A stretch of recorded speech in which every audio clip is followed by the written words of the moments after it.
Hello, welcome to roast हो तो ऐसा। कहते हैं कि एक हाथ में टोस्ट हो, खबरों की रोस्ट हो और मुझ जैसा होस्ट हो तो एंटरटेनमेंट की फुल गारंटी। ऐसा कोई नहीं कहता है, ये दरअसल अफवाह मैंने ही फैलाई है। खैर छोड़िए इन सब बातों को, आइए आज का शो शुरू करते हैं।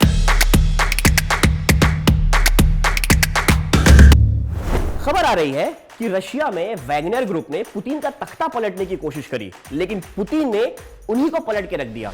इससे पहले कि हम आगे बढ़े, आइए वैगनर ग्रुप के बारे में जान लेते हैं। वैगनर ग्रुप रशिया की एक प्राइवेट आर्मी है जिसको लीड करते थे प्रिगोजिन। प्रिगोजिन वो शख्स जो एक जमाने में पुतिन के शेफ थे, यानी कि उनको खाना खिलाते थे। मतलब समझ गए ना, नमक से सीधा नमक हरामी। हालांकि पुतिन इस बात को भांप गए थे कि सर दर्द की दवाई जैसे नाम वाला ये आदमी एक दिन जरूर तख्ता पलटने की कोशिश करेगा, इसलिए उन्होंने पहले से ही तैयारी कर रखी थी। तो प्रिगोजिन भाई कलीजों में ठंडक पड़ गई। अरे वो पुतिन है, तख्ता पलटने चले थे, उसने पूरा यूरोप पलट दिया, पूरा यूक्रेन पलट दिया। वक्त बदल दिया, जज्बात बदल दिए, जिंदगी बदल दी। समझा करो बात को। और हाँ, हर चाय पिलाने वाला प्रधानमंत्री नहीं बन सकता। तुमसे ना हो पाएगा।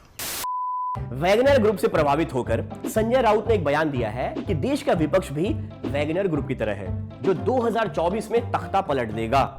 भारत के ये संजय खुद को महाभारत के संजय समझ रहे हैं। इन्हें लग रहा है कि इनकी भी दूरदृष्टि कमाल की है। भाई साहब दूर की छोड़िए, आप अपना अतीत देखो। आपका तो तख्ता, चटाई, तकिया सब चला गया। कैमरा बंद कर। और रही बात वैगनर ग्रुप की, तो उसका मुखिया प्रिगोजिन बावर्ची था। अपना मुखिया चाय पिलाता है और ये चाय पिलाने वाला ऐसे 100 बावर्चियों पर भारी है। और सुनिए, ये पहले चाय पिलाते थे, अभी पानी पिला रहे हैं। कहीं गुस्से में आकर बाबा जी को आगे कर दिया ना तो काढ़ा पीने लायक भी नहीं रहोगे। दिल्ली के सारे दारूबाज सरकार को भर भर के आशीर्वाद दे रहे हैं, क्योंकि खबर यह है कि अब आप दिल्ली मेट्रो में 2 बोतल शराब की लेकर चढ़ सकते हो। आपके दारू का इंतजाम कर दिया। दिल्ली से है बैंड। समझ रहे हो आप? समझ रहे हो? इसका मतलब यह है कि दिल्ली की मेट्रो कार में और मुंबई के मेट्रो बार में कोई फर्क नहीं रह जाएगा। यकीन मानिए, कुछ दिन के बाद मैं इसी चैनल पे आपको एक न्यूज दूंगा कि पहले तो एक आदमी शराब लेकर मेट्रो में चढ़ा और फिर आधे घंटे के बाद मेट्रो स्टाफ पर चढ़ा। अबे ये जो दरवाजे से हट के खड़े हो, हम तो सट के खड़े होंगे। और सुनो, ये पीतमपुरा को पीतम अद्धा और पीतम पौवा कर सकते हैं क्या? भाई साहब लेकिन आप उतरेंगे कहाँ? 12 खंबा। पिछले दिनों आपने खबर सुनी होगी कि टाइटन पनडुब्बी डूब गई। इसे बनाने वाली कंपनी आज तक इसका कारण ढूंढ रही है, नहीं ढूंढ पाई, लेकिन मैंने ढूंढ लिया। इसका कारण है पाकिस्तान के वो बिजनेसमैन शहजादा दाऊद। ये पाकिस्तान के लोग होते ही ऐसे हैं, ना अपनी गाड़ी चल रही है, ना इनका रॉकेट उड़ रहा है। अच्छा खासा अंग्रेजों ने पनडुब्बी बनाई थी, मनुष्य ने जाके वो भी डुबा दिया। साला ये दुख का खत्म नहीं होता बे। हालांकि किसी की मौत का मजाक नहीं बनाना चाहिए, फिर भी अगर आज दाऊद साहब जिंदा होते तो मैं उन्हें कहता कि भाई साहब, अगर आपको पनडुब्बी में ही घूमना था तो आप पाकिस्तान घूम लेते। वो पनडुब्बी से कम है क्या? क्योंकि डूब तो वो भी रहा है। खबर यह है कि शरद पवार के भतीजे अजित पवार ने बीजेपी का दामन थाम लिया महाराष्ट्र में।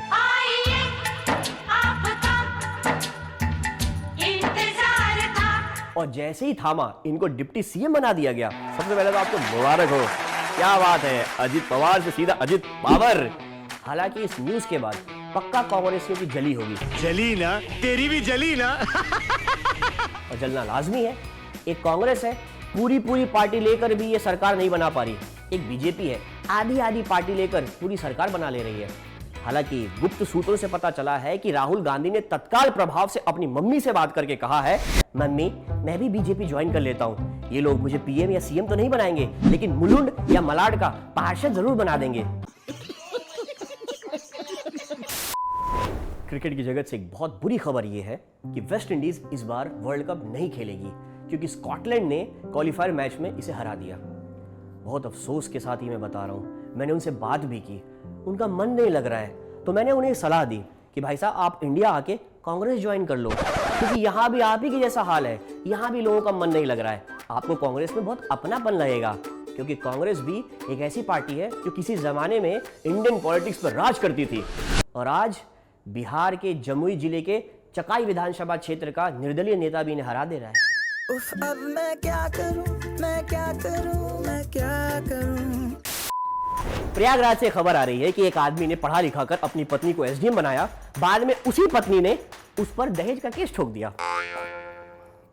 हालांकि इस खबर के बाद अब मेरे पास बोलने के लिए कुछ बचा नहीं, तो मैं अपना शो यहीं बंद करता हूं। लेकिन जाने से पहले देश के उन तमाम पतियों के लिए जो खुद को सूर्यवंशम का हीरा ठाकुर समझ रहे थे, लेकिन अब उनकी हालत पीपली लाइफ के नत्था जैसी हो गई है, मेरी और मेरी टीम की तरफ से एक भावपूर्ण श्रद्धांजलि। आ जाओ भाई।